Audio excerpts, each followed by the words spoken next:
Et me voilà de retour pour une nouvelle recette. Donc pour cette recette, vous aurez besoin de 5 cuillères à soupe de farine de riz, 5 g de psyllium.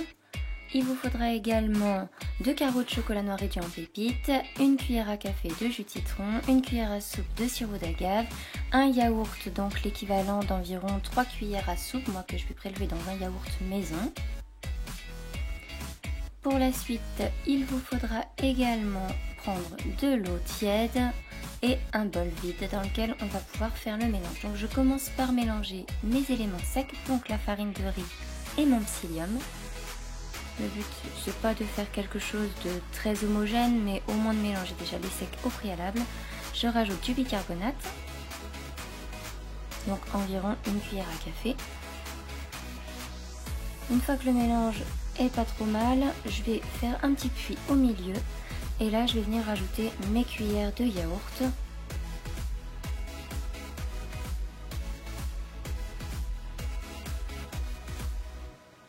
Je vais ensuite rajouter mon jus de citron et mon sirop d'agave. Un petit peu d'eau.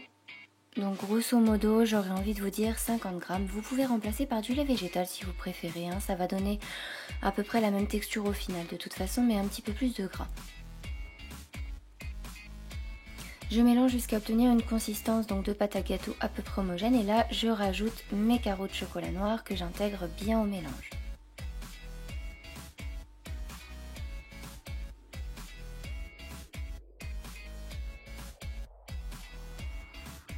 Puis une fois mon mélange bien lisse, je vais venir attraper une petite cassolette. Alors là, c'est si vous voulez vraiment en faire un très gros.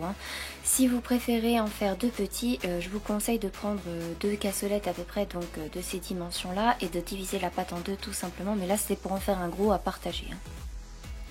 Donc je lisse bien la pâte. Vous allez voir, on va être ric-rac au niveau de la place dans le plat. Et une fois que cette pâte est lisse, je vais prendre ma casserole. Au préalable, j'aurais fait bouillir un petit peu d'eau. Je vais faire un fond. Je place ma petite cassolette, et je ferme avec un couvercle pour mettre sur le feu.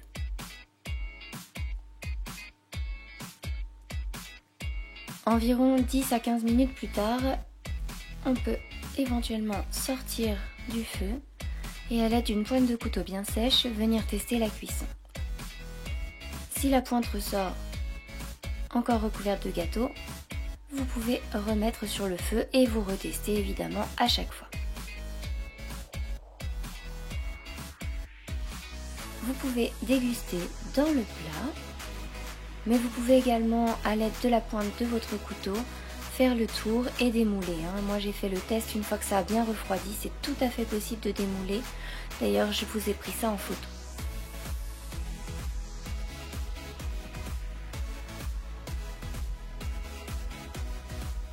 Et pour l'accompagnement, là j'avais des fraises du jardin, je saupoudre avec un petit peu de vanille en poudre, vous pouvez très bien mettre de la cannelle, enfin ce qui vous fait envie. Et bien entendu, je vous souhaite de vous régaler tout comme moi en faisant le test devant vous en direct. Ouais, franchement, c'était vraiment bon. Donc, je vous conseille de faire cette recette. En tout cas, pour les personnes qui sont réfractaires au micro-ondes, qui n'ont pas de four, peu importe votre situation, on a tous de quoi cuire normalement sur le feu.